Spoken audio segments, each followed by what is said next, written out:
बहुत समय की बात है। चुनमुन नाम की एक बुलबुल अपने माता पिता और अपने बहनों के साथ रहती थी। चुनमुन का सारा परिवार मंदिर के पास एक पेड़ के ऊपर एक घोंसले बनाकर रहते थे। मंदिर के पास एक पुराने मकान में एक बूढ़ी अम्मा रहती थी।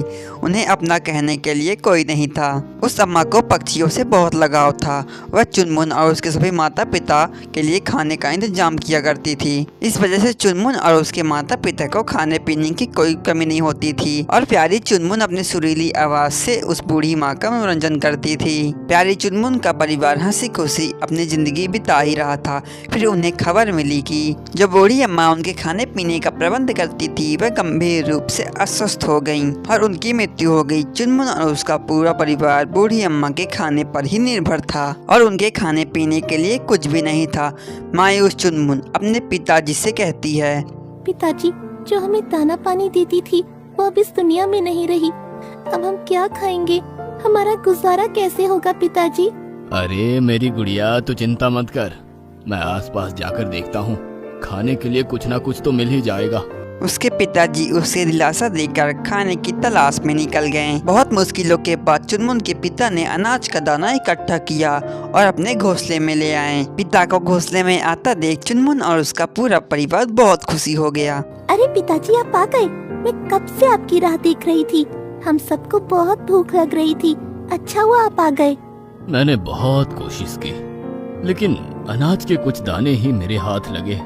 हम सबको आधा पेट खाकर ही अपना गुजारा करना पड़ेगा। उस दिन चुनमुन और पूरे परिवार को आधा पेट खाना खाकर ही गुजारा करना पड़ा। उस बूढ़ी माँ की मौत के बाद चुनमुन और उसका पूरा परिवार दाने दाने के लिए तरसने लगा। एक दिन उस बूढ़ी अम्मा के घर में दूसरा परिवार आकर रहने लगा। उन्हें चिड़ियों के चू चू से बहुत दिक्कत होने लगी। उस परिवार ने चुनमुन का घोंसला तोड़ दिया। चुनमुन और उसका पूरा परिवार बेघर हो गए। घर टूटने के बाद चुनमुन के पिता को बहुत गहरा सदमा लगा। वह यह सदमा झेल नहीं पाए और उनकी मृत्यु हो गई। हे भगवान, ये हमारे साथ क्या हो रहा है? पहले तो हम दाने दाने को मोहताज हो गए, फिर हमारा घर छिन गया, अब हमारे सिर से पिता का साया भी छिन गया।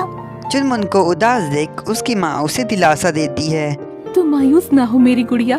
भगवान हमारी परीक्षा ले रहा है। जैसे सुख के बादल लंबे समय तक नहीं रहते, वैसे ही दुख भी ज्यादा दिन तक नहीं रहता।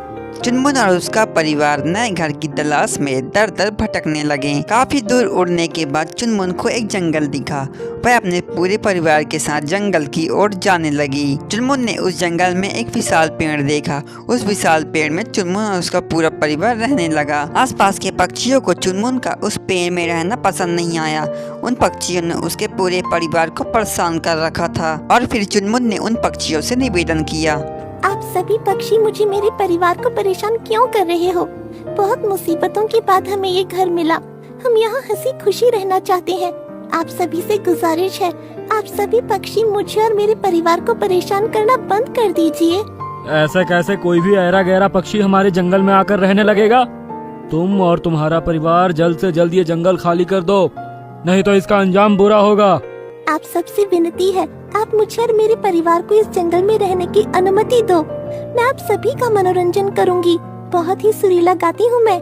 आप मुझे बस एक मौका दीजिए। जंगल के अन्य पक्षियों ने चुनमुन को एक मौका दिया और उसे गाने के लिए कहा। चुनमुन ने जैसे ही गाना शुरू किया, जंगल के अन्य पक्षी उसकी आवाज सुनकर मोहित हो गए। उसने अपनी सुरीली आवाज से सभी पक्षियों का दिल जीत लिया। जंगल के सभी पक्षी चुनमुन और उसके पूरे परिवार को जंगल में रहने की अनुमति दे दी और साथ ही साथ वे चुनमुन और उसके पूरे परिवार के लिए भोजन इकट्ठा करने में उसकी मदद कर रहे थे। वे इस प्रकार से अपनी सुरीली आवाज से चुनमुन और उसका पूरा परिवार जंगल में हंसी खुशी से रहने लगे।